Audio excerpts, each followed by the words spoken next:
진보당 대변인 홍희진입니다. 오후 브리핑 4건 진행하겠습니다. 첫 번째입니다. 대통령이 과연 가짜뉴스 근절을 언급할 자격이 있습니까? 윤석열 대통령이 제3차 민주주의 정상회의, 기술, 선거 및 가짜뉴스 세션 모두 발언을 통해 가짜뉴스는 사회적 갈등과 분열을 야기한다. 이는 민주주의에 대한 분명한 도발이라고 주장했습니다. 언제나 그렇듯 부끄러움은 우리 국민들의 몫이 되었습니다.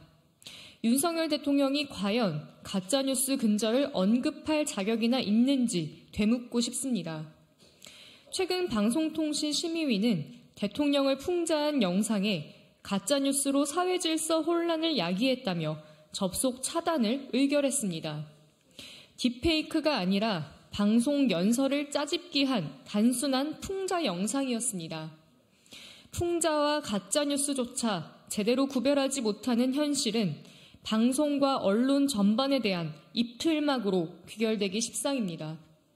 이것이 민주주의가 아님은 분명합니다.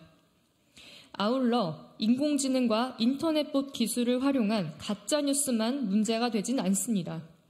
정치적 목적의 노골적인 거짓말 또한 심각하고 명백한 가짜뉴스입니다. 최근만 하더라도 이종섭 대사에 대한 검증 과정에서 고발 내용을 검토한 결과 문제될 것이 전혀 없다고 판단했다는 것도, 법무부에서만 출국금지 해제 결정을 받은 게 아니라 공수처에서도 출국 허락을 받았다는 것도, 그래서 이종섭 임명은 적임자를 발탁한 정당한 인사라는 것도 따지고 보면 모두 다 대통령실발 가짜뉴스들이었습니다. 지금 이 순간 대한민국의 민주주의에 대한 분명한 도발은 대통령과 대통령실로부터 비롯되고 있습니다. 민주주의 정상회의를 지켜본 세계 시민들께 대한민국 대통령을 대신하여 진심으로 사과드립니다. 두 번째입니다. 정치질하는 수사기관, 대한민국 검찰 자기소개 아닙니까? 축소, 은폐, 외압 의혹의 당사자는 이종섭 호주 대사인데 대통령실과 국민의힘은 M1 공수처만 닥달하고 있습니다. 한동훈 국민의힘 비대위원장이 공수처가 총선을 앞두고 정치질을 한 것이라며 검사를 오래 했지만 이렇게 정치질하는 수사기관은 본 적이 없다는 취지의 그야말로 뻔뻔한 발언을 내놓았습니다. 하지만 이를 어떻게 합니까? 국민들은 검사 출신의 윤석열 대통령 취임 이후 정치질하는 수사기관이라고 하면 대통령과 검찰을 가장 먼저 떠올리게 되었습니다. 만인에게 평등하고 엄정해야 할 대한민국의 법이 유독 대통령 부부 앞에서만 맥을 못 추는 것이 어디 한두 건이 되겠습니까? 대표적으로 도이치모터스 주가 조작 사건만 해도 그렇습니다. 1심 판결문에 무려 37번 등장하며 계좌 3개가 48번이나 주가 조작에 활용되었다고 명시되어 있지만 김건희 여사는 단 한 차례의 소환 조사도 받지 않았습니다. 게다가 최근에는 지난 7일 예정되었던 재판을 느닷없이 총선 이후로 변경하기까지 했습니다. 이게 정치질이 아니면 대체 무엇이 정치질이란 말입니까? 대통령의 최측근으로 본인 역시 검사 출신이면서 법무부 장관까지 역임했던 한동훈 위원장 또한 이 정치질과 과연 무관하다고 항변할 수 있겠습니까? 대한민국 국민으로 오래 살아왔지만 이렇게 정치질하는 검찰은 본 적이 없다는 것이 우리 국민들의 심정입니다. 어떻게든 이종섭을 지켜보겠다고 M1 공수처만 잡지 말고 검찰의 정치질부터 즉각 중단하길 바랍니다. 세 번째입니다. 이태원 참사 책임도 묻지 말라며 입틀막, 편향적인 선거방송심의위원회입니다. 공직자 중에 이태원 참사에 관련해서 책임지고 사퇴한 사람이 한 명도 없다.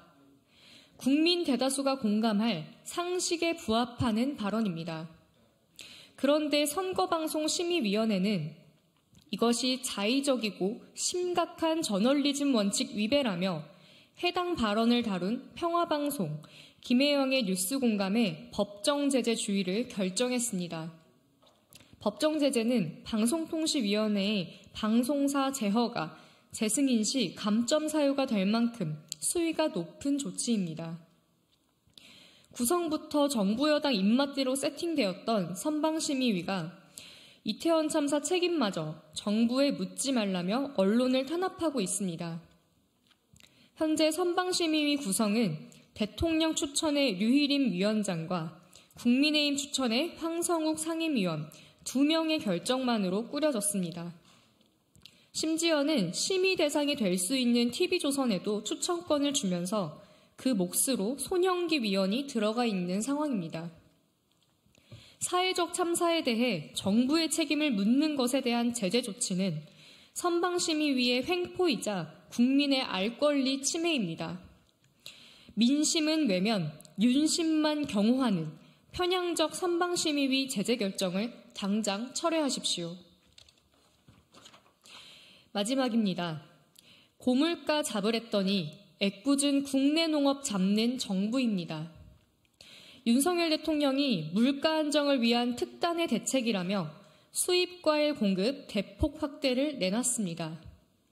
마치 과일 가격 상승이 물가 상승의 주범인 양 잡아대고 있지만 농축산물이 정체 물가에 미치는 영향은 미미하다는 전문가들의 지적이 잇따르고 있습니다. 대통령은 875원 대파를 보며 이만하면 됐다며 혼자만 흐뭇해하고 국민의힘은 금사과의 원인마저 지난 정부의 소득주도 성장 때문이라며 남 탓을 하고 있습니다. 이러니 물가 상승도 고물가에 시달리는 국민의 분노도 해결되지 않는 것입니다. 정부 여당이 추진하는 금사과 대신 체리, 키위, 망고스틴 먹으라는 땜질 처방에 농민들은 절규하고 있습니다. 이상기후, 높은 생산 비용에 시달리는 농민들에 대한 대책은 없고 수입 과일 확대만 추진하니 농민들은 죽으라는 거냐는 원성이 터져나올 수밖에 없습니다. 정부 여당은 총선까지만 떼어보겠다는 심산을 버리고 고물가 해결을 위한 중장기적 대책을 세워야 합니다. 지금의 땜질식 과일 수입 지원은 국내 농업 생산 기반 붕괴로 향후 과일값이 더 치솟게 만들 수 있는 무책임한 접근입니다. 물가 대신 농민 잡는 무분별한 수입 과일 공급이 아니라 기후 변화에 따른 농업재해 대책, 농산물 유통구조 개선 등과 같은 근본 대책을 세우길 바랍니다. 이상입니다.